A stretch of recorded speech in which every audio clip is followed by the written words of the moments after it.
it's Susan. It's Sarah With transformingfromword.com, where today we're going to talk about the three reasons missionary dating does not work.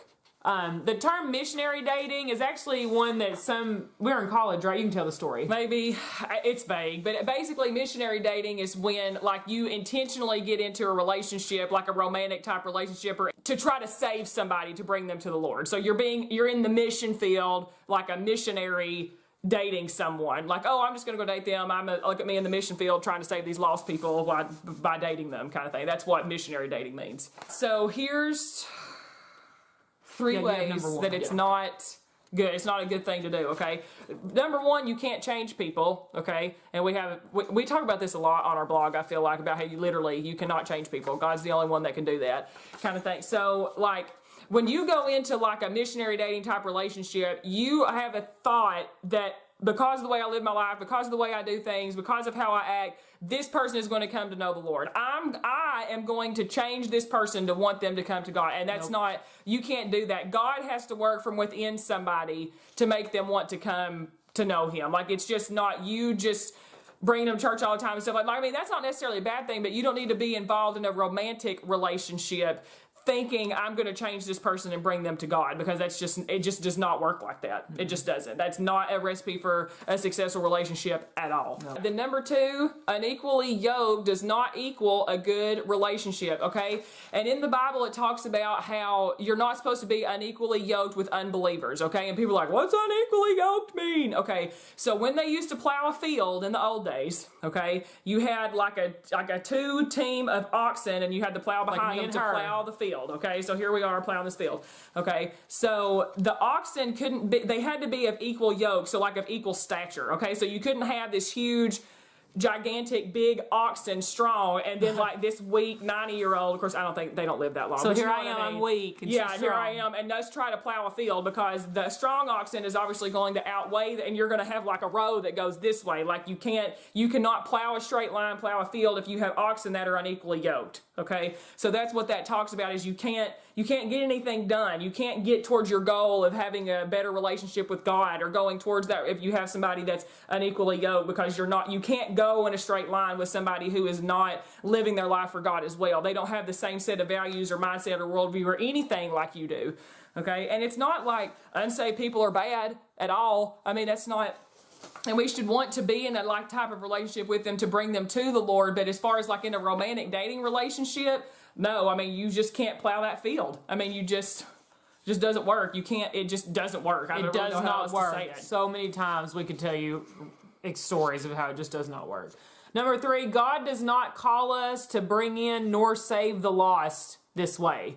He does not. And I know this is one of the ones that I wanted to make sure, that I wanted to make sure that was in here, because, you know, it talks about in the Bible, like, Jesus did not walk in the counsel of the wicked. So He didn't walk in the counsel of sinners. Yes, He walked with, sinners were obviously around Him. That's who He went out with. That's who He was, wanted to bring to save. But Jesus, when He needed to retreat, when He needed time to Himself, when He needed to get away, the people that He actually walked in the counsel was God His Father and then His disciples, who were trying, at least at that time. I know that, Judas kind of fell off the wagon. But who are trying to live their lives for God. And God does not call us to save the lost by dating them. He absolutely does not. The verse wouldn't be in there about being unequally yoked if that's how He wanted people to know the love of Christ. Like, you can show the love of Christ He does not want you to romantically date and be involved with someone who is not a Christian in the hopes that they will come and learn and see Jesus. That's not what He calls you to do. God draws men. He doesn't draw them to you to draw them to Him. He draws to Him. You can't, like she said, you can't change anybody. They have to find God for themselves. He does not call us into the dating field. The dating field is not the mission field. It's not. And that unequally yoked thing, there's so many people that I've seen like date, because I did it. I dated a guy for 3.5 years and tried to win him to the Lord, and it never happened. but I did all I could do. I really did all I could do. And he never changed. He never wanted to be a Christian at 3.5 years, and he never had the desire to be a Christian. He never started walking a Christian path. He never wanted to know more about God, nothing. In 3.5 years, 3.5 years of my life. And he never wanted to know more. And you know what happened? Like, I was like, oh, I'm up here and I'm going to bring him up, to this so he can be the same way with me and love the Lord. And you know what happened? If he was, if these were, you know what happened? I came down.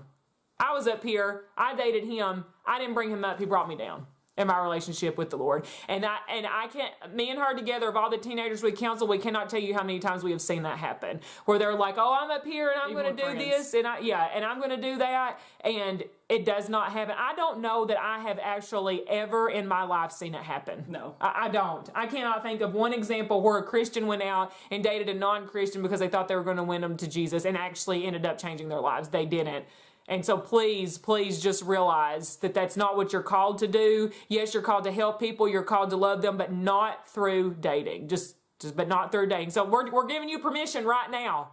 Just telling you, that's no. It's okay not to do that. Don't do it. That's not what you should be doing. No. You should be telling them about Jesus, inviting them to church, whatever, but you shouldn't be like in a romantic relationship. Oh, no. No.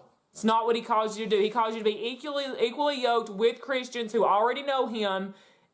And those are the people. So you can pursue God together. Yeah, so you're not like going this way and going that way and them bringing you down. You just, please listen to us, please. It will definitely save you heartache, absolutely. All right, so as a review, number 1, you can't change anybody. Cannot change people. Okay? Cannot change people. Number 2, an equally yoked will never equal a good relationship. Never. And God does not call us to save the lost by dating them. He does not. Okay. He does nowhere does he.